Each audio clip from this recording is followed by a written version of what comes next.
Bem-Estar e Movimento. Apresentação: Márcio Atala. O Bem-Estar e Movimento de hoje vai falar sobre a dificuldade de criar novos hábitos, principalmente bons hábitos, e abandonar os não tão bons hábitos assim, mesmo quando o objetivo é claro, é melhorar a saúde, é melhorar nossa qualidade de vida.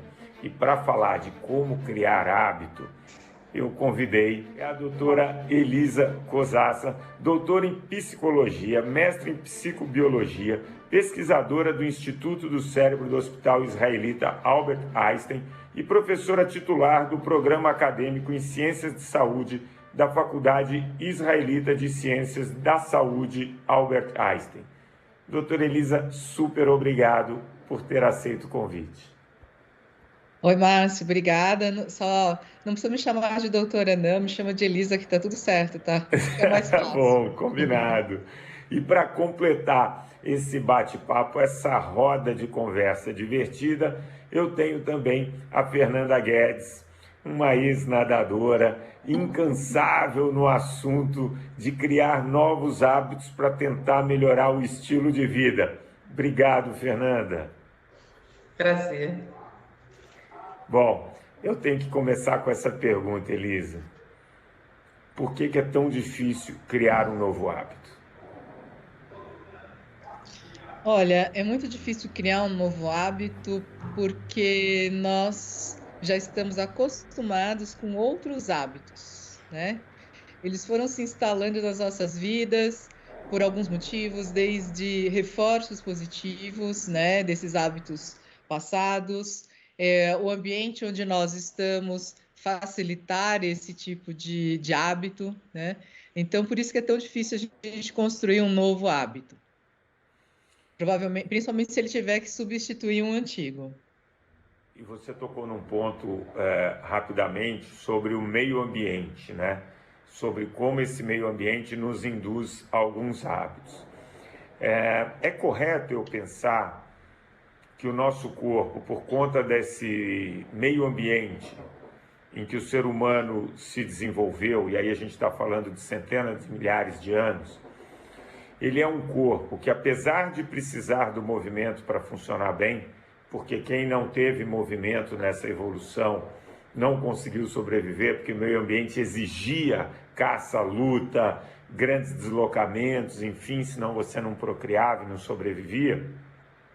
É correto eu afirmar que, apesar disso, o meu cérebro sempre precisou economizar energia.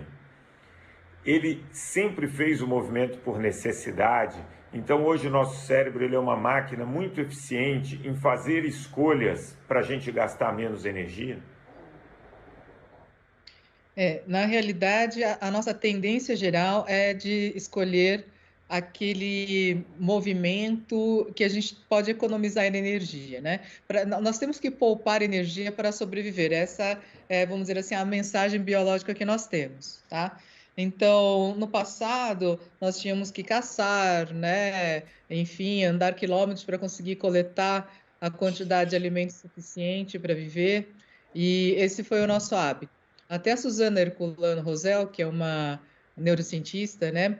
Ela publicou um estudo mais ou menos mostrando que a grande evolução, né, da humanidade aconteceu quando aprendemos a dominar o fogo e a cozinhar os alimentos, né? Daí foi possível a gente começar a ingerir grandes quantidades de alimentos cozidos, né? Enfim, e com isso nós tivemos mais tempo, né, para desenvolver a nossa civilização e etc. Então, a tendência dos organismos é poupar energia para sobreviver. Só que eu vejo que nós temos aqui um paradoxo, né? Nós estamos no momento em que os recursos são abundantes, são disponíveis, né? Então, nós acabamos fazendo pouco esforço e acumulando energia além do necessário e engordamos, né? Vamos assim dizer, né? Em português, claro. Fernanda, você diria que o seu estilo de vida ele é muito influenciado por essas questões que a Elisa trouxe aqui, ou seja, um excesso de conforto, né? Então, elevador, computadores, celulares, poder trabalhar sentado, e isso não estimula a criar um novo hábito de movimento, porque você tem que abandonar um hábito antigo. E, no paralelo, a gente sempre fala de alimentação também. Existe uma oferta muito grande de alimento hoje e fica difícil resistir? Sim, sem dúvida nenhuma, né? A gente acaba, em vez de pegar uma escada, a gente pega um elevador, em vez de andar, caminhar, pega um carro, e tem as facilidades da comida pronta, às vezes. Às vezes, até a pressa do dia a dia, né? De você estar sem tempo para cozinhar, ou vai e pega um sanduíche que é mais prático, ou às vezes nem é um sanduíche feito em casa, até pode ser, mas você acaba substituindo refeições mais saudáveis, às vezes por comida mais prática, né? E acaba não gastando, porque você acaba não queimando toda essa gordura que a gente acaba comendo em excesso.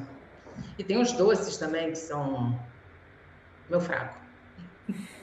E aí, isso é um problema também. Ô Elisa, ela tocou num ponto que é a questão da gente né? não gastar as calorias, né? Hoje o Brasil tem a maior parte da população sedentária. Qual o benefício do movimento, da atividade física? A gente vai falar da criação do hábito daqui a pouco, mas eu queria abrir esse parênteses para tentar entender com você como realmente a atividade física ajuda o nosso cérebro, a nossa cognição, as nossas emoções.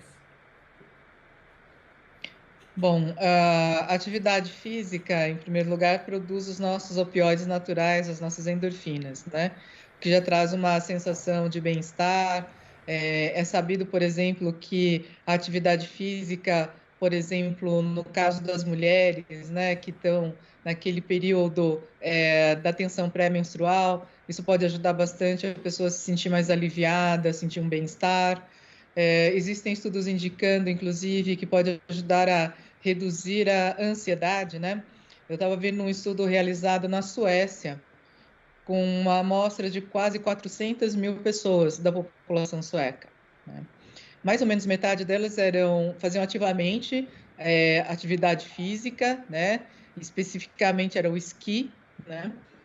E a outra metade era sedentária, tá? O que a gente observa no estudo é que no decorrer de vários anos, se eu não me engano, quase 20 anos que eles acompanharam as pessoas, quem fazia atividade física com regularidade, né, o grupo que fazia atividade física com regularidade desenvolveu menos ansiedade. Tinham menos pessoas que desenvolveram um transtorno de ansiedade no grupo, vamos dizer assim, dos praticantes de atividade física, comparado ao grupo mais sedentário, né?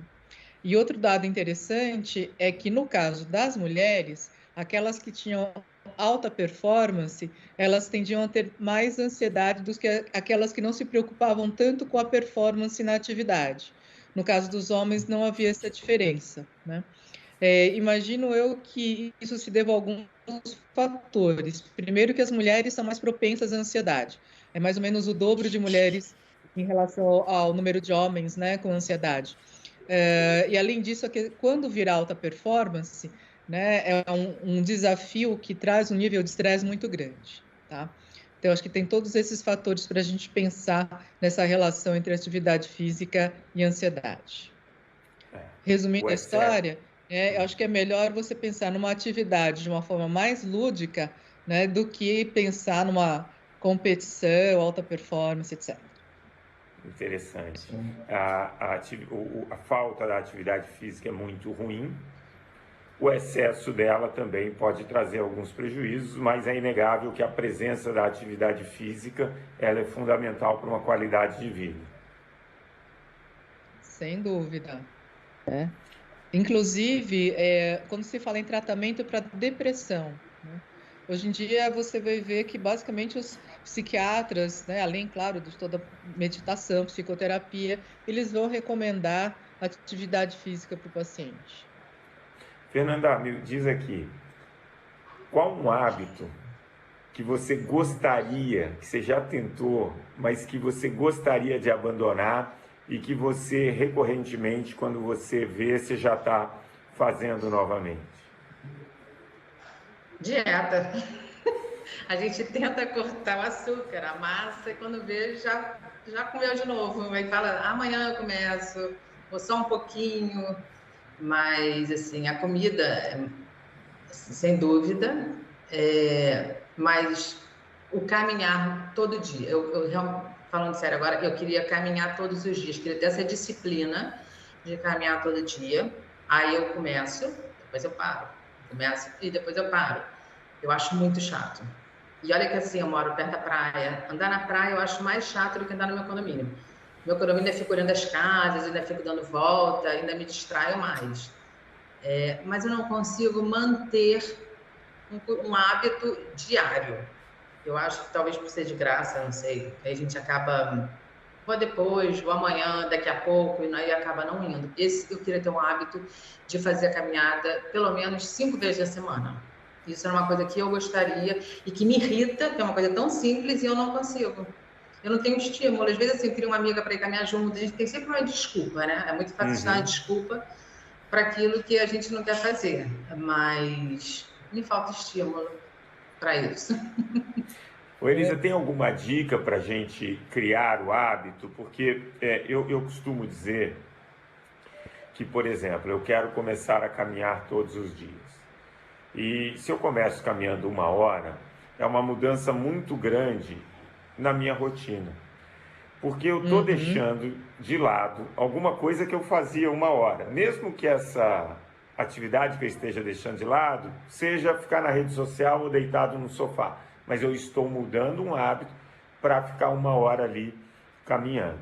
E a tendência, quando você faz uma mudança, que você está mexendo muito no seu estilo de vida, é que você não consiga manter por um longo tempo. Isso vale a mesma coisa para a dieta, quer dizer, eu vou tirar totalmente o açúcar, eu vou eliminar, sei lá, o carboidrato. Então a tendência é que com o tempo você volte para o padrão antigo. Então eu costumo falar, você quer começar a fazer atividade física todo dia, escolhe qualquer atividade física que você consiga dar regularidade nos 3 primeiros meses, sem se importar na duração desse estímulo, se ele gasta ou não gasta muitas calorias, mas criar esse hábito, né? Criar o condicionamento que você faz aquela tarefa diariamente. Então pode ser caminhar 5 minutos, não precisa ser 1 hora. Começa caminhando 5, 10, e aí isso é mais fácil que você repita, você repetindo, a tendência é que isso se torne um hábito.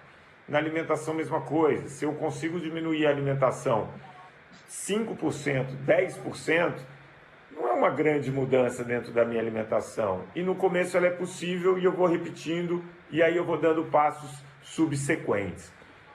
Realmente é mais fácil criar um hábito assim, Elisa, ou é um mito? Olha, tem um pesquisador lá de Stanford, né, que até publicou um livro, Tiny Habits, que basicamente são hábitos pequenos, né? Então, justamente a proposta dele no livro é essa, que as pessoas vão implementando essas mudanças mais ou menos da forma como você colocou. 5 minutinhos, aí estende para 10, né? Ao invés de eu querer correr uma maratona, eu vou começar andando 3 quarteirões, né? E aí vai. Daqui a pouco eu estou fazendo 4, 5, 6 quarteirões, né? Então, ir implementando pequenas mudanças para você conseguir chegar a um objetivo maior. Ou seja, você ter pequenos objetivos, né? Como você foi citando, para que você consiga ficar mais tempo. Quando, por exemplo, eu vou ensinar uma pessoa a fazer meditação, é mais ou menos a forma como você está explicando da atividade física. Aliás, são ótimos paralelos, né? A atividade física e querer fazer meditação, por exemplo. Então, eu falo assim, olha, começa com 3 minutos, 5, tá bom? Tá confortável? Então, vamos lá para 10 minutos, né? Como é que você está se sentindo, né? Você está confortável ainda? Então, vamos para 15 minutos. Aí, para tentar chegar pelo menos ali a uns 20, 30 minutos por dia, né? Então, basicamente, essa é uma das dicas. Mas tem outros fatores que podem ajudar, como, por exemplo, o ambiente, né? Eu estava lendo até para a nossa conversa hoje, uma revisão sobre hábitos e mudanças de hábitos, né? E eles falam da importância do ambiente, da mudança ambiental.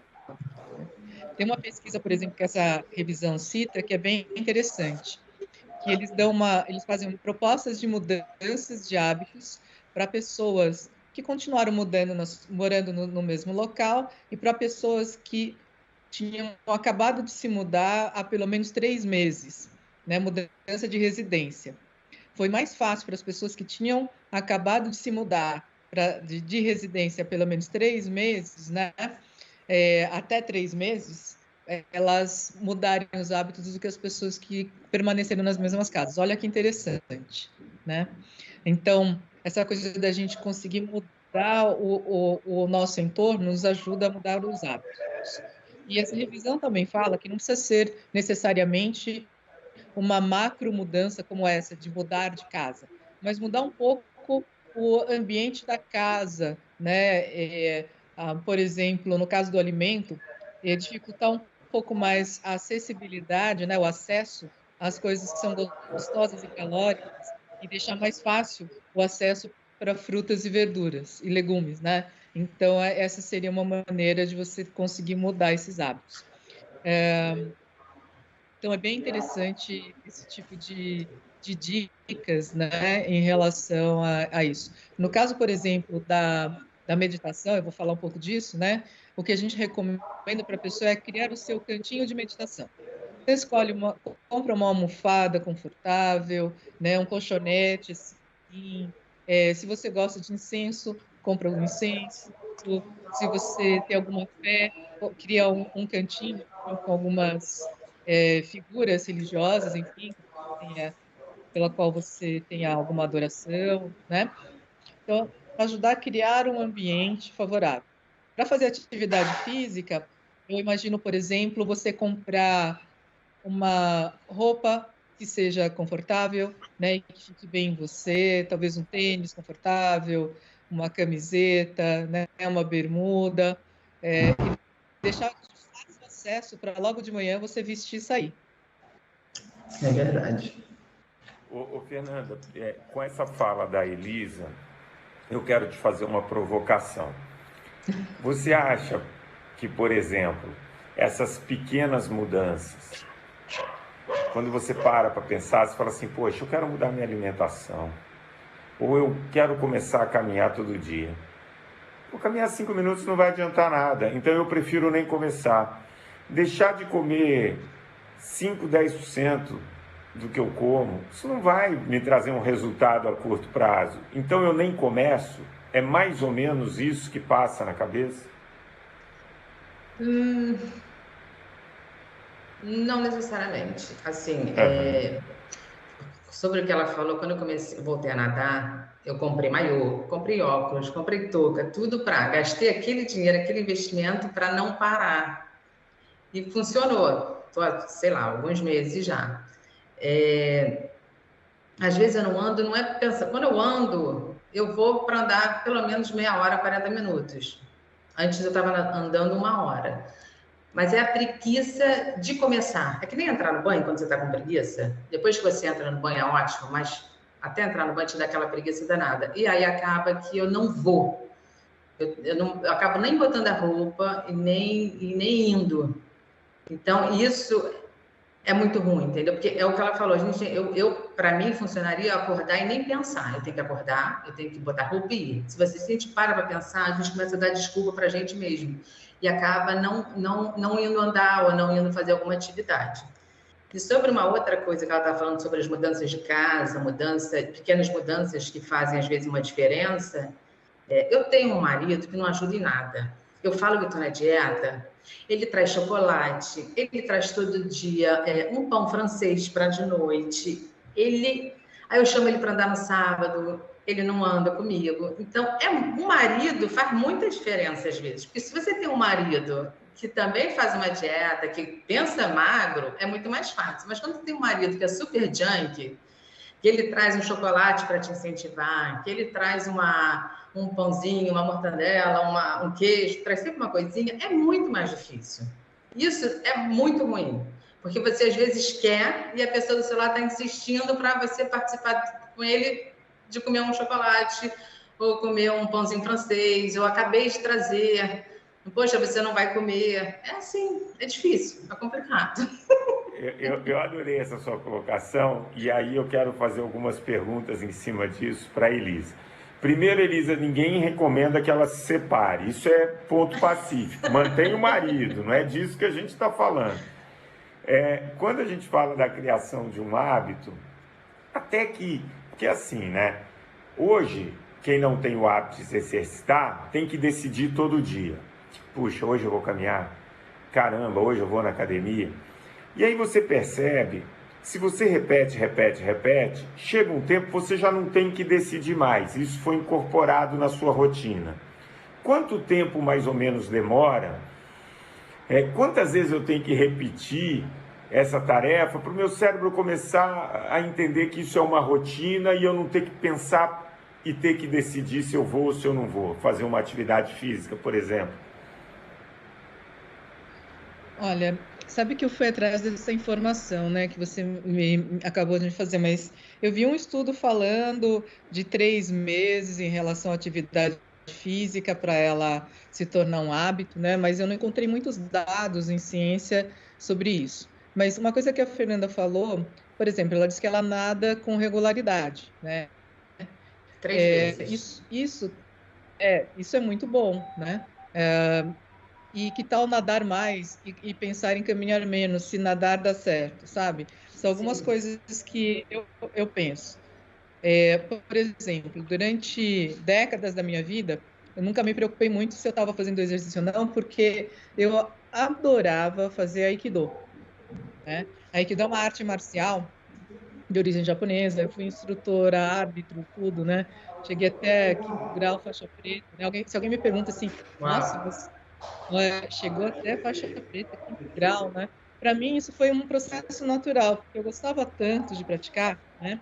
Que aquilo, assim, fazia parte do meu cotidiano. Se me perguntasse entre fazer, sei lá, caminhar e fazer Aikido, certamente eu preferia fazer Aikido. Então, assim como hoje, eu amo surfar. Se você me perguntar, se você me falar assim, vamos surfar, eu não vou negar certamente, assim, eu vou surfar com você, entendeu? Então, eu acho que a gente encontrar aquilo, a gente não precisa se forçar a fazer uma atividade que a gente não gosta. Talvez no surf, além do prazer, tenha um significado isso para você. A Fernanda falou da natação, né? Então ela nadou quando era jovem, agora ela nada, ela tem mais facilidade. A questão de sentir prazer e encontrar um significado nessa mudança de hábito ajuda nesse processo, porque no começo é difícil. Depois, quando você está lá 2, 3, 4 meses fazendo a atividade, é o que a Fernanda falou. Você se sente bem. Aquele bem-estar, aquela melhora no estilo de vida, na autonomia, isso por si só já é uma recompensa. Então você acredita que encontrar um propósito, um significado para aquela atividade e uma atividade que deu prazer, às vezes não só pela própria atividade, mas pelo entorno, porque eu estou encontrando amigos, enfim, pelo ambiente, isso pode ser a chave para a pessoa começar a criar um novo hábito?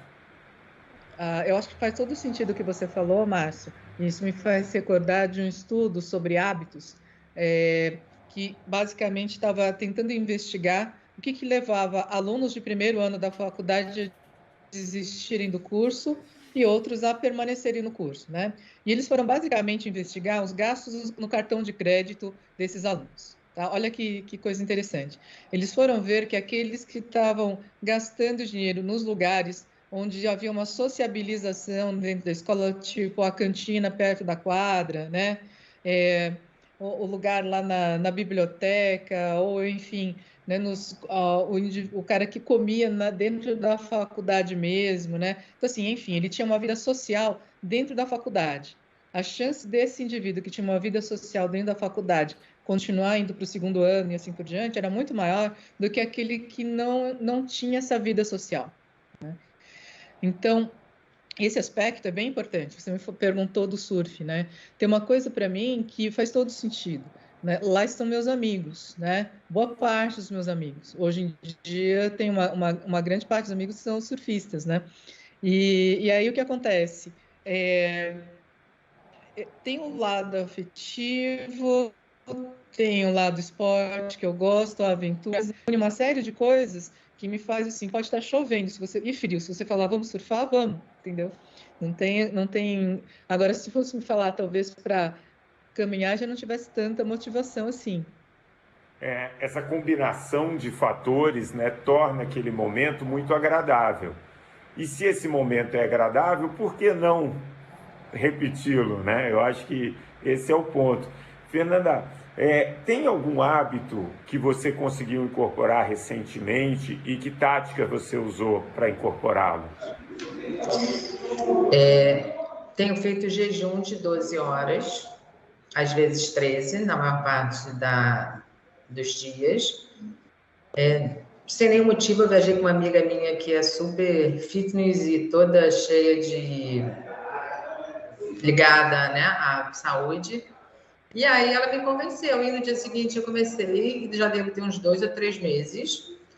Isso de cara fez eu perder uns 3, 4 quilos. Achei bom, achei prático, tive facilidade em fazer, porque aí chega um momento, tipo, deu 6, 7 horas, eu já sei, não posso comer mais, então, tipo assim, eu já ignoro tudo na vida em relação à comida, já bloqueei na minha cabeça. E aí só vou tomar café da manhã no dia seguinte. Então, isso foi muito bom, esse hábito eu tô achando bom, me dá mais... Eu como menos doce, não como pão francês que meu marido traz à noite, ou a barrinha de bis. Não quero nem olhar também, não fico perto, mas eu achei um hábito bom. Me incentivou bastante, porque também, como eu dei uma desinchada de cara, apesar de que agora eu dei uma estagnada, mas achei bom, eu gostei. Legal. O programa de hoje, a gente queria e quer mostrar para as pessoas que criar hábito exige, na verdade, uma certa disciplina no início. A gente deu aqui algumas dicas de começar com pequenas mudanças. A Elisa falou, muito importante a gente preparar esse meio ambiente, pensar em coisas que possam tornar esse momento mais agradável, sejam os amigos, seja a própria atividade, que é uma atividade prazerosa. E eu gosto sempre de encerrar esse programa com um quadro. 3 dicas para levar para casa. A gente tem aqui o dever de embalar aqui 3 dicasinhas para os nossos ouvintes, para que ele crie um hábito, para que ele melhore o estilo de vida. Esse programa ele é dedicado a fazer com que os ouvintes melhorem e incorporem um estilo de vida mais saudável. Então, Elisa, eu queria que você desse 3 dicas para os nossos ouvintes, para eles criarem um hábito. Seja na meditação, na atividade física, na alimentação, não importa.